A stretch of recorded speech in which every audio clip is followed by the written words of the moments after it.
Estamos começando então mais um Lattes, mais no Morde, um programa da TV UFG e do Centro de Estudos Brasileiros.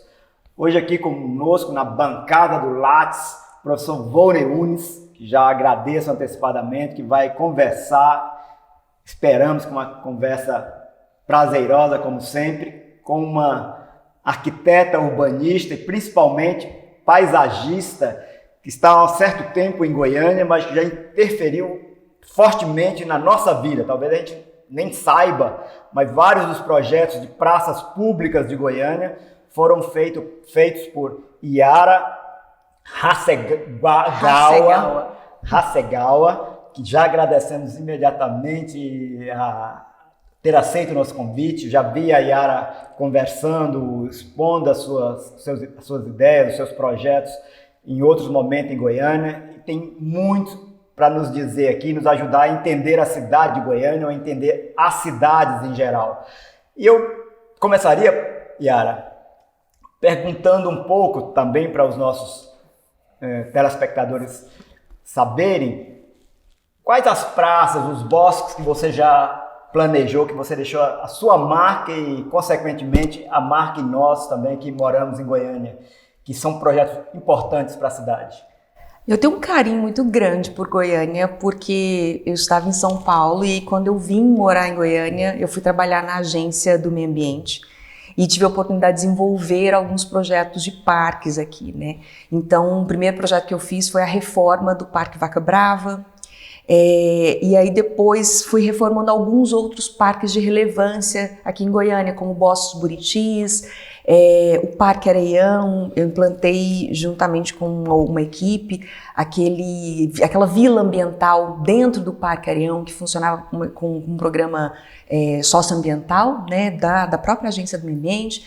Também fiz o projeto do Parque Vaca Brava, o projeto do Parque Flamboyant, o projeto do Parque Linear Macambira-Nicuns, que é o maior parque urbano da América Latina, Parque Cascavel, Ricardo Paranhos, Praça do Sol. Trabalhei bastante coisa aqui em Goiânia. Mas na sua opinião, como é que parte o princípio para você planejar um parque desse ou reformar um parque desse? Quais os conceitos, os valores que você leva em conta do ponto de vista da vivibilidade? Nem sei se existe essa palavra.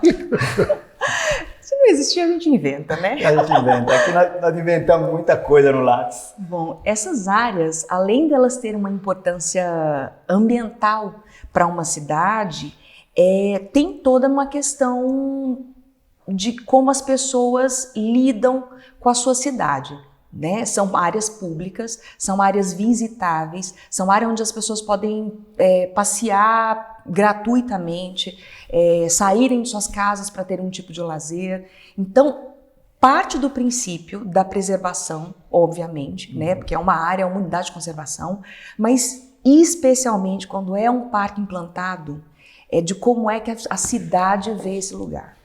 Quando eu falo de cidade, eu falo das pessoas, de como é que as pessoas que moram na cidade ou das pessoas que passam pela cidade, elas vão usar aquele lugar, elas vão ver aquele lugar. Foi o que eu quis dizer com esse termo. Vivibilidade. Vou usar agora.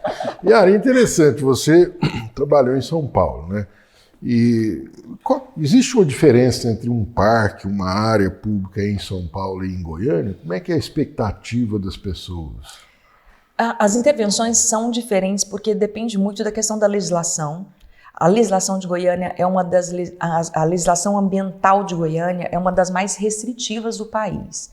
Então você tem uma série de... Isso é bom ou ruim? Essa é uma boa pergunta. Aí também tem dos dois lados. Por quê? O bom é que você consegue preservar uma quantidade maior de vegetação, a lei é um pouco mais severa. O lado ruim é que você, de certa forma, você protege tanto que ela muitas vezes fica intocada. Vou dar um exemplo.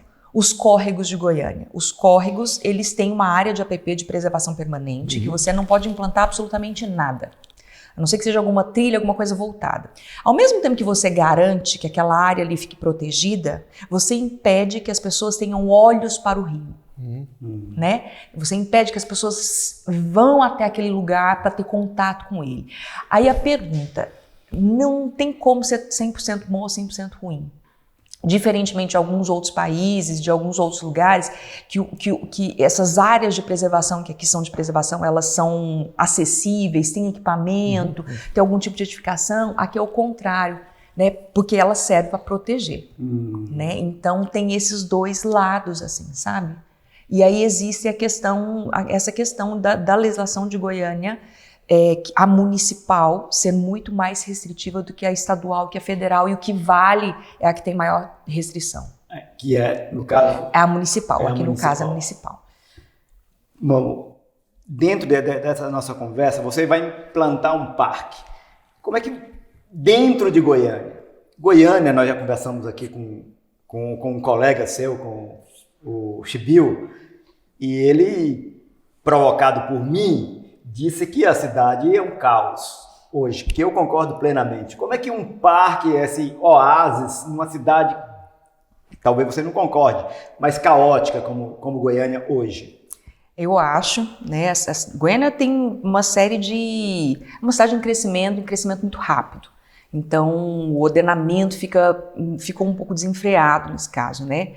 E eu digo que a arquitetura paisagística, ela trata de gentilezas urbanas, né? Ela fornece gentilezas, e isso em grande escala, em macro escala, como é um parque, numa escala média, que é uma praça, em escalas menores, que são canteiros, alguns espaços semipúblicos, o passeio público, a questão da arborização das calçadas. Então ela trata de uma forma geral. E aí ela ameniza um pouco esse caos, porque você cria oásis urbanos, né, de lugares agradáveis de se estar, de lugares que são lugares democráticos. Exato. E a intenção é de que esses lugares, eles abriguem todas as faixas etárias e usos diferentes.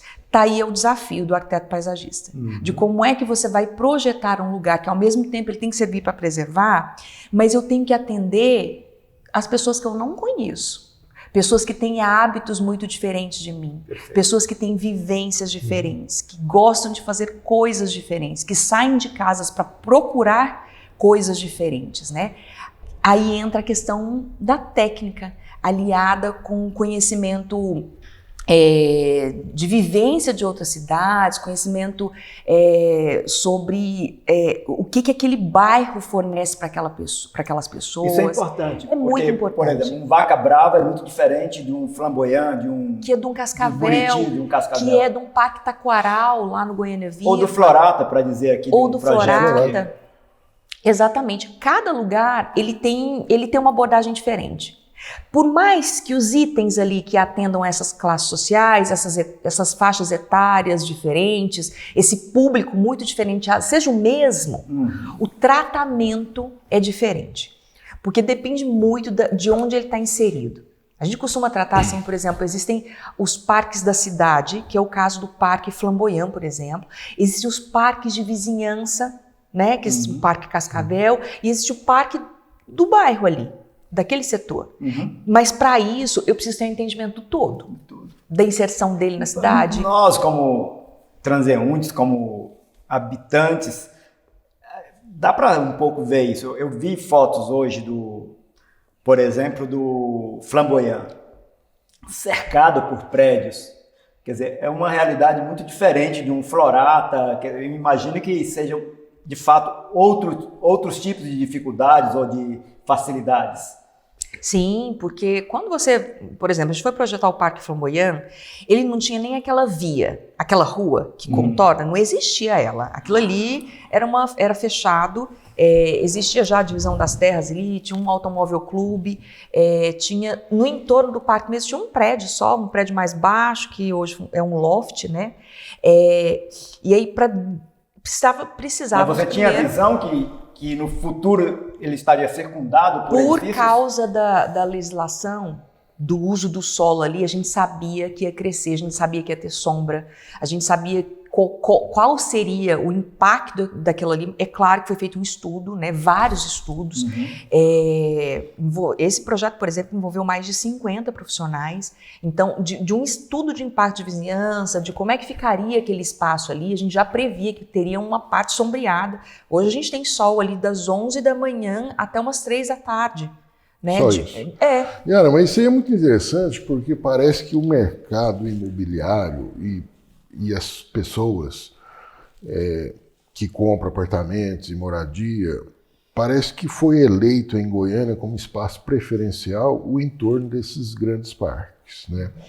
Começou ali pelos anos 70 com o Lago das Rosas, talvez, né? Sim. E hoje a gente vê... quase um modelo goiano. É quase um modelo...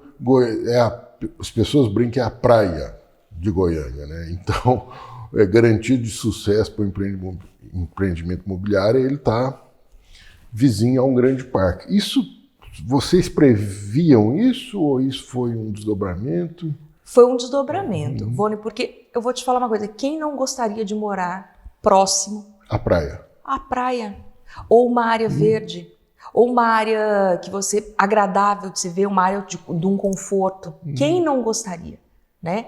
Eu acho que a gente fala em qualidade de vida, a gente está falando de poder morar bem, não só dentro de casa, mas fora de sua casa também. Perfeito. Né? Então... No Lago das Rosas ali, eu acho fantástico. Tem alguns amigos ali, a primeira é aquela visão de mata com edifícios e o ambiente urbano, aquilo é fantástico.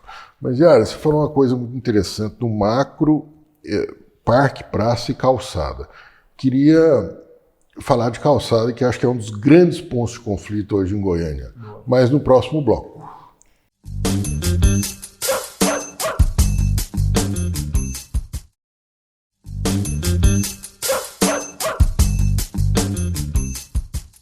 Vamos então retomar com o segundo bloco do Lattes, mas não morde. O professor Vônei já deixou uma pergunta engatada ali para a Yara, mas antes disso eu queria convidar vocês a visitarem a nossa página na internet, do Centro de Estudos Brasileiros. Está aí na tela o endereço. A partir da página você também pode ver todos os programas já feitos aqui por nós para a TV UFG. Você tem um acesso. Vônei, sua pergunta? E pode ver também outros produtos, né? Claro. As nossas publicações, as disciplinas que a gente oferece, é toda uma gama de produtos com a marca SEB. Perfeito.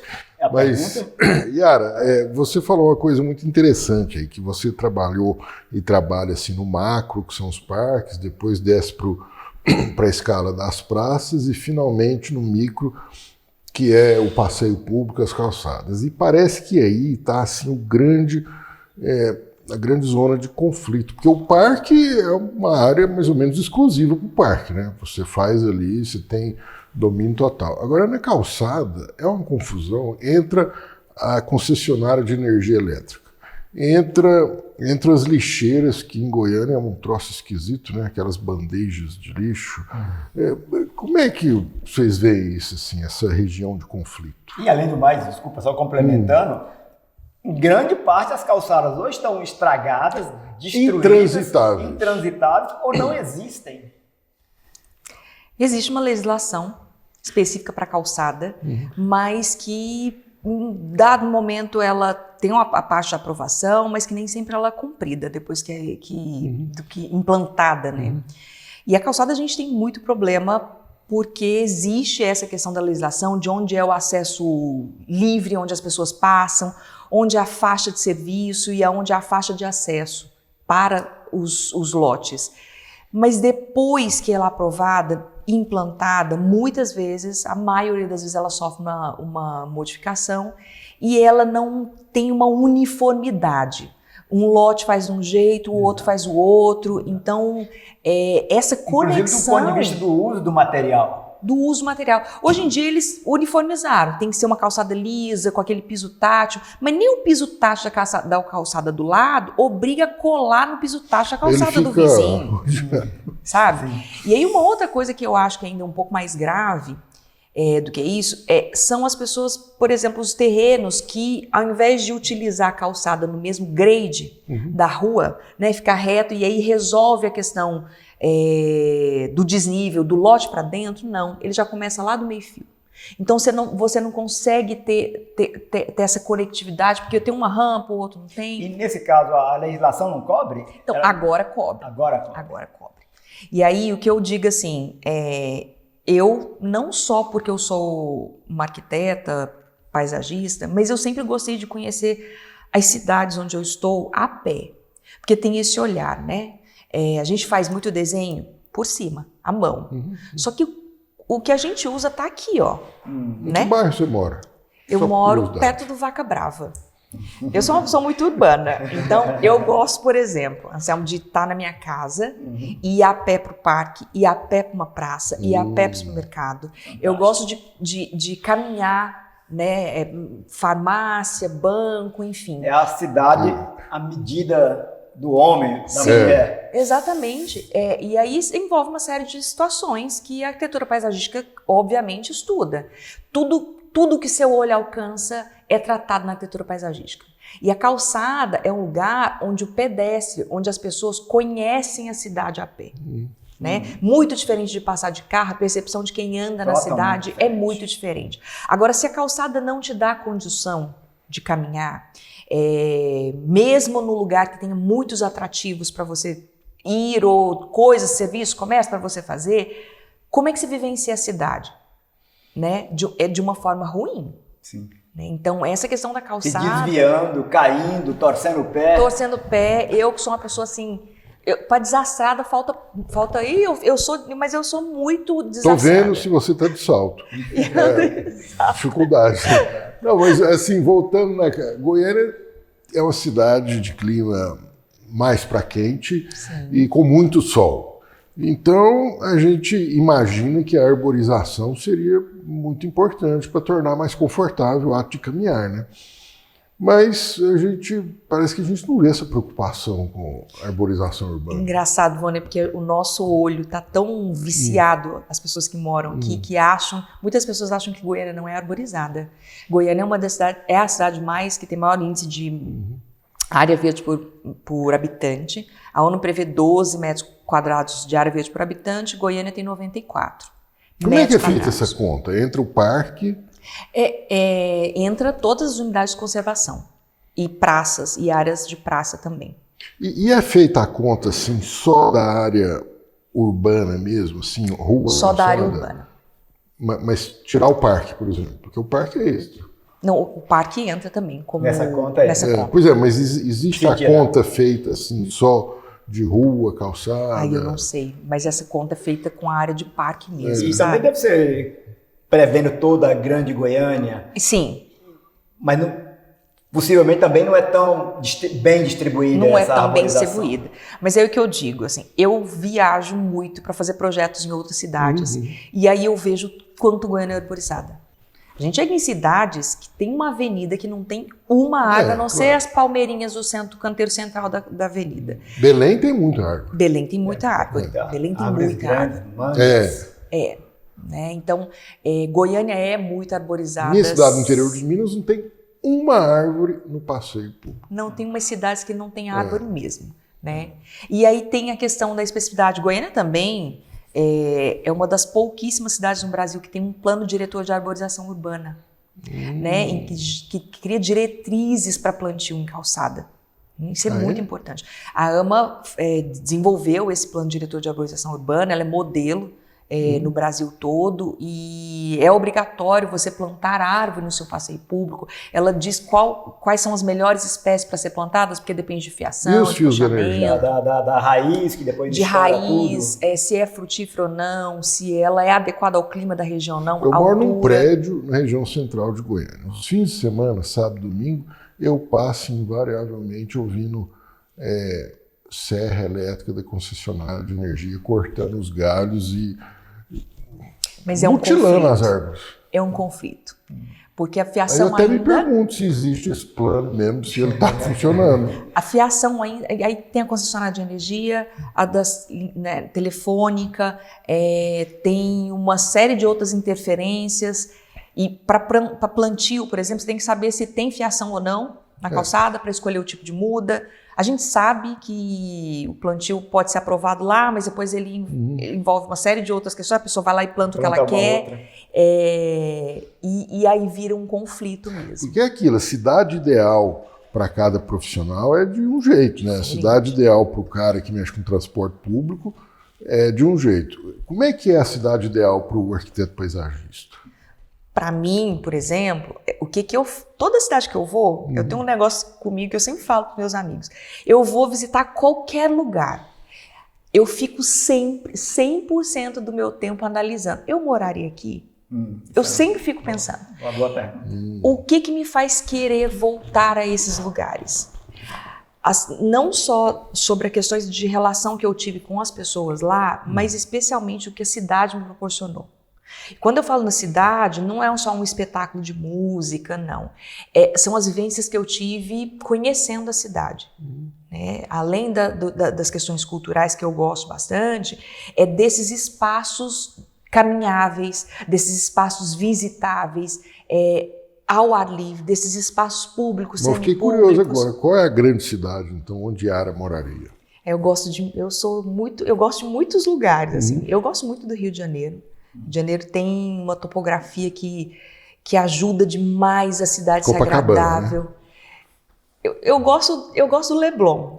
Eu não moraria na Barra de jeito nenhum. Por quê? Aí você fala assim, eu gosto de morar em lugares que eu posso ir a pé. Caminhar, claro.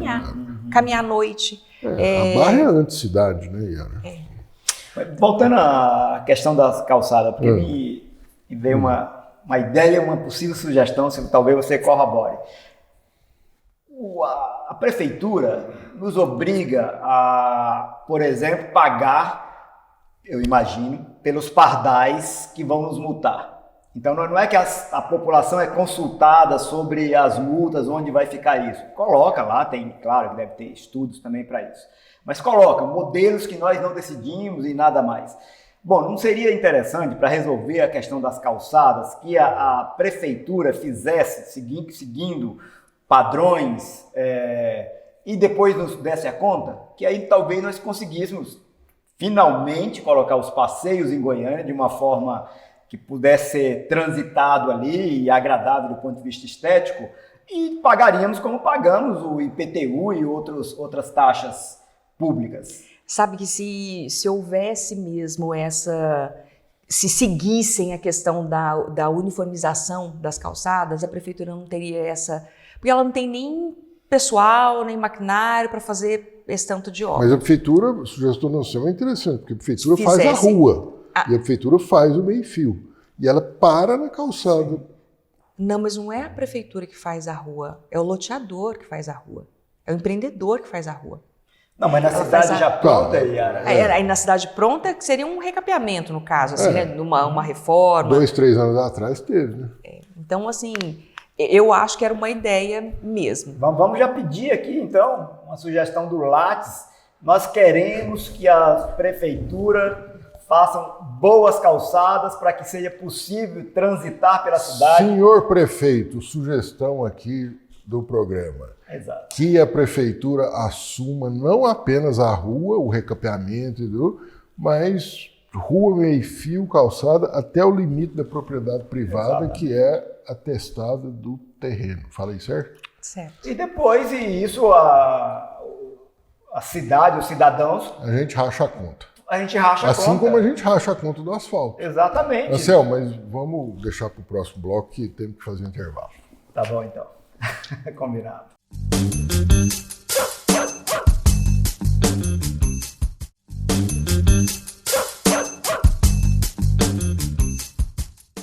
Vamos então para o terceiro bloco do Lattes, mas não morde. O professor Boni tinha uma pergunta já armada ali para a Yara. Vamos lá, não, é que ficamos todos curiosos, né? Fizemos a pergunta, qual é o modelo de cidade da arquiteta paisagista? Então começamos a falar do Rio, né? Leblon, Copacabana. O que mais além do Rio? Aí eu não posso falar da arquiteta paisagista, não. Estou falando da Yara mesmo, que tem o olhar da arquitetura paisagística. Então, o Rio seria uma cidade...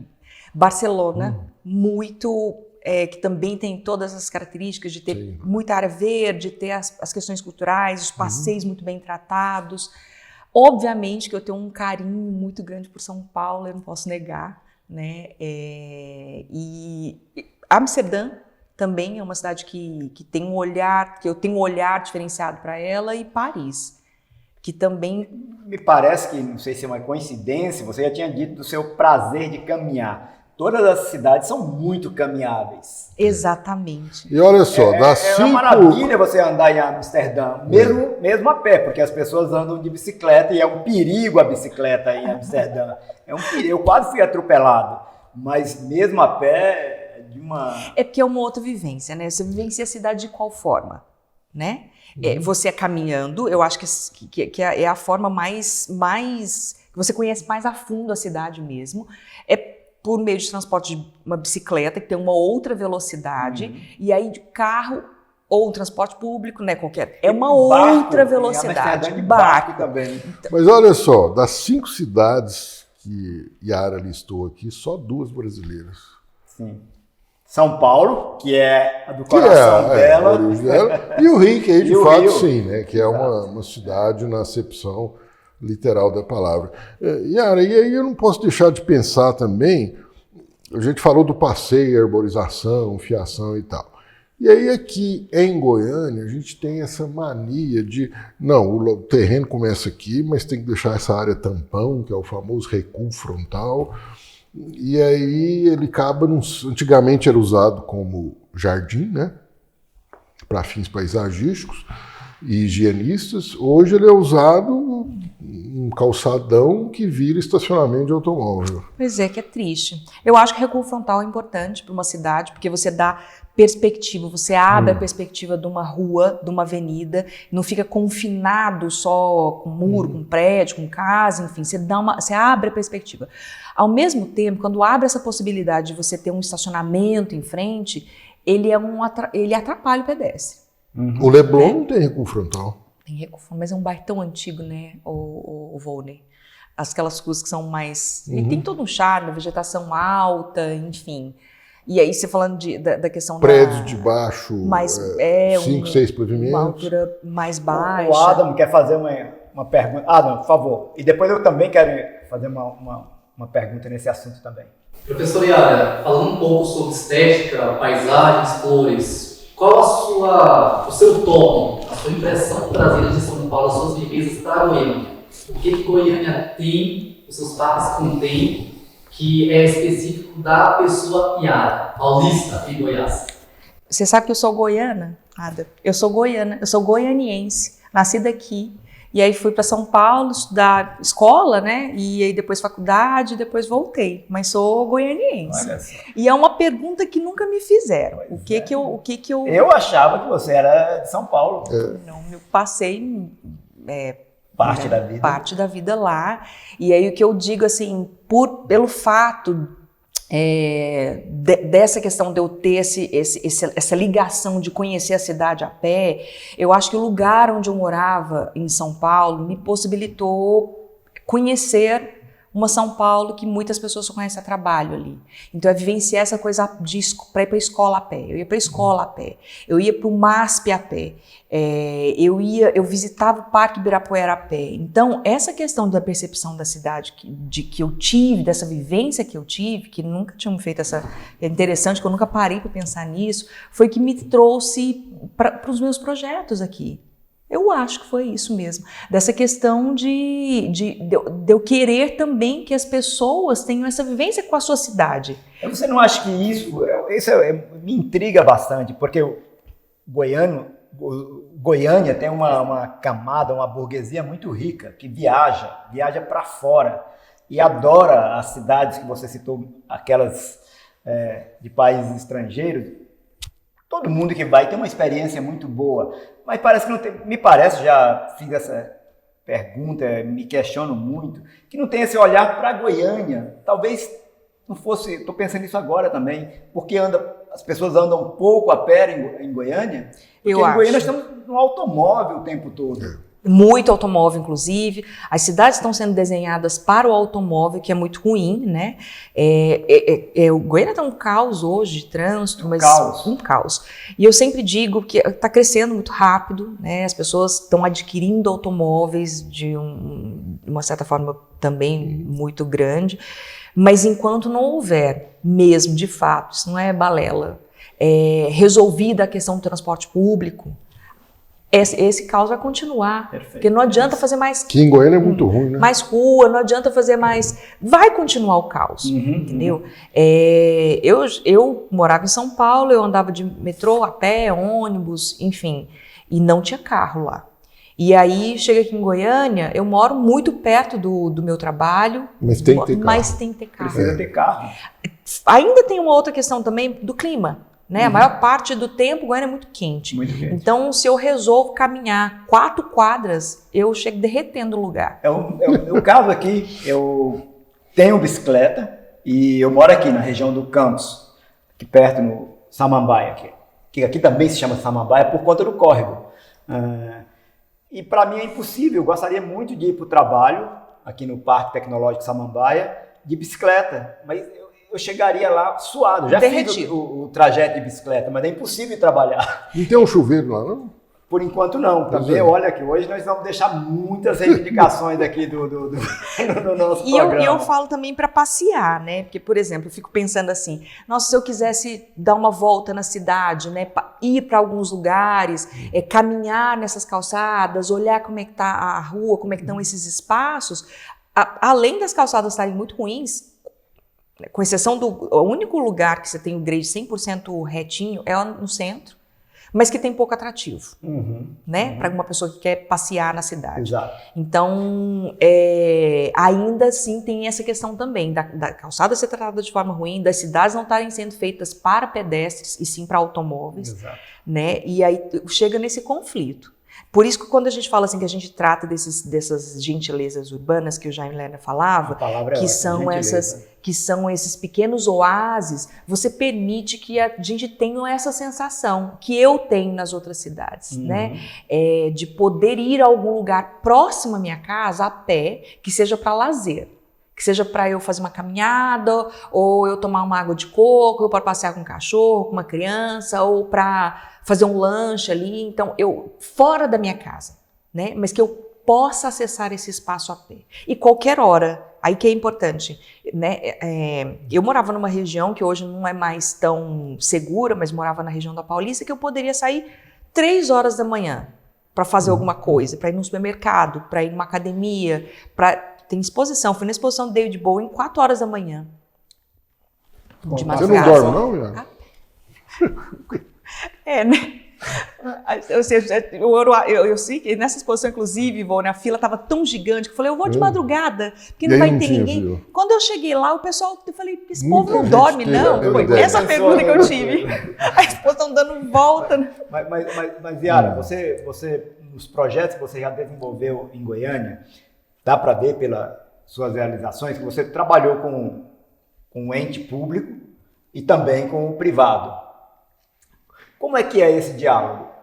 Fazer um projeto para um parque como o Florata e fazer um parque para a prefeitura. Como é que se dá esse trato com esses 2 tipos de clientes? Essa questão da gente tentar ser um meio ali, um elo de comunicação entre a iniciativa privada e a iniciativa pública é o papel do arquiteto que fica ali colhendo essas informações de cá, colhendo essas de cá e tentando chegar num melhor modelo de projeto possível, e não é fácil, é muito complicado, Anselmo, porque não é só, por exemplo, a prefeitura, não é só a iniciativa privada, são todas as concessionárias, são todos os entes envolvidos nela, a associação de moradores. Então, eu vou citar um exemplo aqui. A Praça do Sol foi financiada pela iniciativa privada através de uma PPP, parceria público-privada, juntamente com a prefeitura. A prefeitura entrava com uma contrapartida e a iniciativa privada com outra.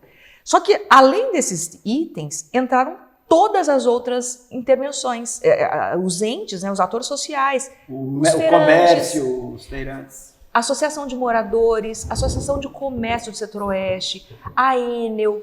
Então, assim, e o arquiteto está ali para tentar mediar. É uma reunião de condomínio. Mas são várias reuniões de condomínio. Né? E o arquiteto está ali para tentar gerenciar. A gente não consegue agradar todo mundo, infelizmente. Então, a gente tenta, dentro dessa possibilidade, tentar agradar ao máximo de pessoas possível, mas especialmente a cidade.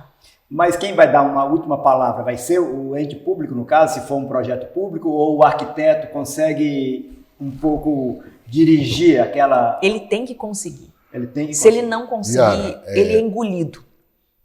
Ótimo, vamos pegar nesse gancho aí para depois do intervalo.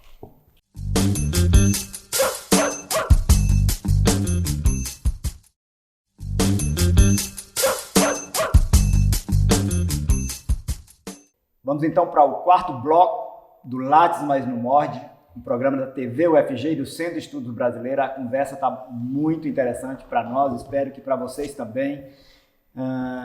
Estamos falando da nossa cidade, de Goiânia, de onde nós vivemos. Nós precisamos morar melhor. Mas antes de passar a palavra de novo para o professor Volney e para a Yara, eu queria convidar vocês para também visitarem o nosso canal no YouTube. Lá estão todos os programas já gravados aqui, inclusive esse.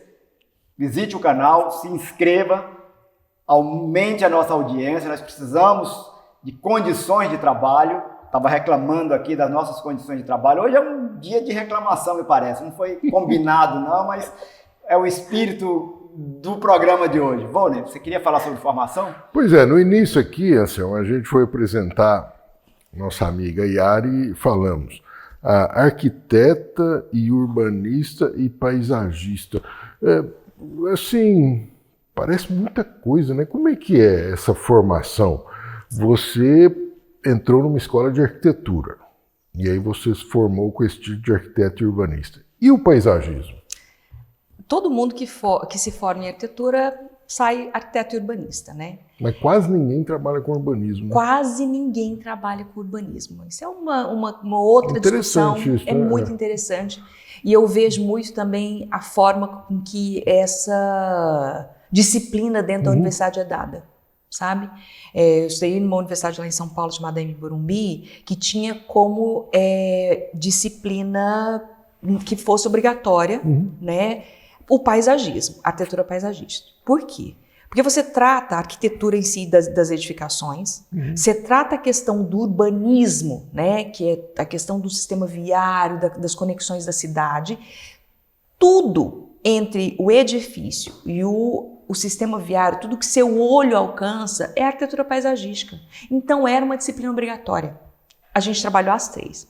Quando eu vim para Goiânia, eu retornei para Goiânia, eu me assustei, porque a disciplina paisagismo não era uma disciplina obrigatória na maioria dos cursos, e ainda assim ela é ensinada muito com foco num projeto de plantio, sabe? Ela escapa um pouco Plantar em época tal, no canteiro assim, plantio, assado. projeto de plantio. As pessoas utilizam o projeto de paisagismo como se fosse um projeto de plantio, de tratamento da vegetação, e é muito maior que isso. A gente trata das relações da cidade com os edifícios, com o sistema viário, o plantio, o projeto de planta é um dos elementos também, né? Mas todos os outros são, entende? Então, Porque na prática a gente vê quem que faz paisagismo, a gente vê agrônomos, a gente vê botânicos, que é o projeto de plantio. Já vi designer também fazendo projeto de... né? Porque é um conhecimento específico. Né? Você entender de como é que funciona ali, como que as plantas, a composição de plantas, o tipo de planta, o lugar onde elas vão ser plantadas, enfim. Mas é o projeto de plantio, ele é parte da arquitetura paisagística, que é uma disciplina um pouco mais ampla. Né? E aí também, eu não estou dentro da universidade, mas sempre que eu vou, eu tenho a possibilidade de conversar com o meio acadêmico, é a reflexão que eu coloco, né? A arquitetura paisagística sendo tratada de que forma dentro da universidade? Entendeu? De qual que é o olhar para o arquiteto que vai sair dali, podendo fazer um projeto de paisagismo, mas o que ele entende daquilo ali? A relação daquilo ali, aquilo ali é o que faz, é o tratamento de todas essas áreas de uso comum de uma cidade. É o que faz, por exemplo, com que a cidade seja interessante do ponto de vista de quem usa ela, de quem passeia exato, nela. Exato, e aí a gente chega naquela questão, assim, qual é o profissional cuja formação o direciona a pensar o espaço urbano, a cidade? Não só do ponto de vista técnico, mas assim, pensar mesmo a cidade para ser vivida, acessível, Quem é esse? Eu acho que foi um pouco, hoje está elaborado, respondendo, eu sei que não é uma pergunta, é um questionamento que nós nos fazemos, mas tentando responder, e, Ara, por favor, nos corrija. O Centro de Estudos Brasileiros, você sabe mais do que eu, inclusive, Ivone, foi criado no espírito de ser um centro interdisciplinar. Quer dizer, mais olhares, mais vozes, mais conhecimentos para você enriquecer, para você colocar complexidade e, ao mesmo tempo, tentar dar uma solução de toda ordem para as questões da cidadania, de viver em sociedade. Então, eu acho que, se for verdade, não sei se é verdade também, que hoje é um domínio da arquitetura, eu acho que deveria colocar mais vozes aí. Porque... Mas pelo que a Yara está dizendo, é um domínio que está meio abandonado, né? Olha, eu vou falar assim, vou citar um exemplo do que funcionou demais e do que seria ideal. O projeto Parque Flamboyant, ele foi feito com profissionais de todas as áreas que a gente precisava ter naquele momento. Os arquitetos, que fizeram toda a parte de arquitetura paisagística, entrou uma equipe composta por biólogos, engenheiro agrônomo e florestal para fazer a parte toda de recomposição da mata, Isso é fantástico. a parte de plantio. Aí entrou uma outra equipe multidisciplinar, liderada por uma bióloga, para fazer um plano de manejo no parque. E aí teve o pessoal da infraestrutura, né, da parte elétrica do parque, para tratar da questão da iluminação bem feita ali, para proteger a mata, os animais, mas também da iluminação para as pessoas. Então foi uma equipe completa, né? A arquitetura paisagística sozinha ela não resolve tudo. Claro, porque a cidade é um organismo super complexo, né, Anselmo? Você querer imaginar que um profissional dê conta, não tem jeito. E é isso que a gente estava falando antes, né? Como é a cidade ideal do planejador de transporte urbano? Ela é uma cidade em que eu não queria viver, porque cerca é uma via reta com um monte de ponto de ônibus e trânsito zero. Como é a cidade ideal para o engenheiro eletricista lá? Nenhuma árvore, só fios e postes. Nós recebemos aqui também o professor Hugo Nascimento, que falou sobre inteligência artificial, que está na ordem do dia, nos espantando, quer dizer, e nós perguntamos isso para ele também sobre formação, mas essas pessoas que vão fazer esses códigos, esses algoritmos, que vai afetar de forma tão grande a nossa vida, eles têm uma formação humanística? E o professor Hugo respondeu que muito pouca, e essa pequena formação vai sendo retirada por matérias que são essenciais. Se você não continuar aprendendo, você está defasado muito rapidamente. Se você não tiver esse conhecimento amplo, humanístico sobre uma cidade, você faz isso que você falou, Boni. Um engenheiro que não está preocupado, que não tem um olhar diferente, ele vai fazendo a linha reta. É todo dia que a gente recebe uma informação nova, é todo dia que algum outro projeto inovador deu certo, deu muito certo. Então a gente, de fato, tem que ficar muito antenado para a gente conseguir sempre tentar melhorar o máximo possível os nossos projetos, né? Sobre a questão da formação, nós implantamos, nós fizemos um consórcio de alguns escritórios de especificações de especificidades variadas de formação para entrar num concurso internacional para implantar o Parque Macambira Nicuns, que é um parque de quase 5 milhões de metros quadrados. Vocês que ganharam. Nós que ganhamos. Ele tem 27 quilômetros de extensão. Hoje, saiu um relatório do BID, né, do Banco Interamericano de Desenvolvimento, que foi que financiou esse projeto, num projeto chamado Cidades Sustentáveis. Que ano que foi isso, cara? Eu perdi as contas, porque ele foi um processo de quase 10 anos, assim, ao todo, né? Desde o processo de concepção do programa, o prazo, por exemplo, de concurso, enfim, e de projeto. E aí fechamos um consórcio com a Rosa Clias, que é o expoente da arquitetura paisagística, a fundadora da ABAP no Brasil, é reconhecida no mundo. Cissa Goski, Michel, Chibiu, o Basílio de infraestrutura, o pessoal da Educonsult de São Paulo, para poder formatar um projeto que fosse modelo. Multidisciplinar, então. Multidisciplinar. Aí entrou o pessoal da questão da desapropriação, de escolas, enfim. O Macambira hoje, no relatório do BID, ele foi considerado um projeto modelo para o mundo. Olha só. Yara, pois é, e aqui em Goiânia, e nós somos moradores de Goiânia, e pelo menos eu, Anselmo, eu raramente ouço falar, nunca fui lá.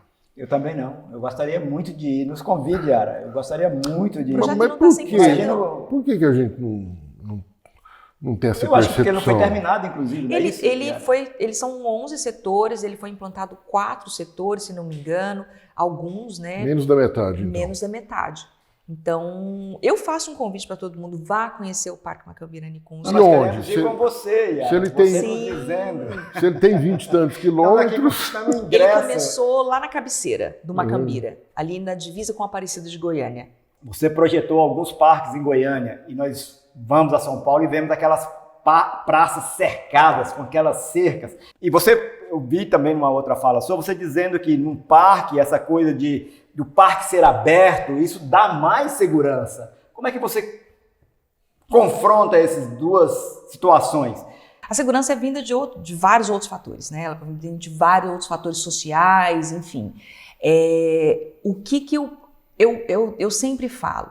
Se tem lugares que tem pessoas utilizando especialmente para lazer, então é seguro. é seguro.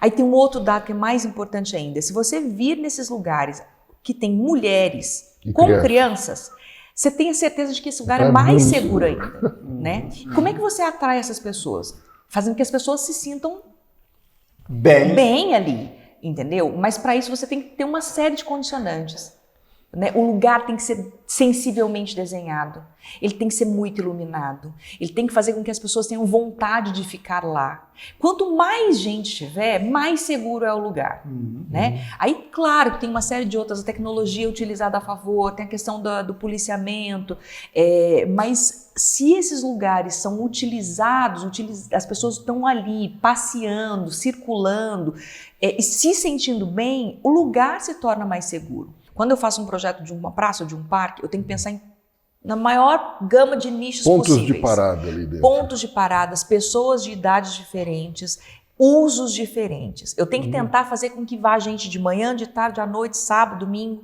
entendeu? Então, assim, para que esse lugar seja seguro, para que esse lugar seja visitável, né? Se eu nicho muito esse lugar, faço só trilha, só caminhada, eu restringo esse acesso. O desafio, então, para a universidade é isso aí. Sim. Não, e é um desafio para a universidade. Depois vamos pedir a Yara para visitar o Saint-Hilaire. O bosque aqui, Eu acho que É para a universidade, é para os profissionais, eu acho que e também eu faço um convite mesmo, profissionais que vão trabalhar nessa área, que trabalham com essa área, eles têm que ter um olhar um pouco mais gentil para esses espaços. Yara, nós poderíamos continuar o papo aqui por muito tempo ainda, mas infelizmente nós temos um limite. já extrapolamos. Já né? extrapolamos, inclusive. Muito obrigado, Yara. Esperamos que você volte para conversar mais conosco. E eu acho que, resumindo, mas depois eu vou te passar a palavra para você se despedir, por favor, né?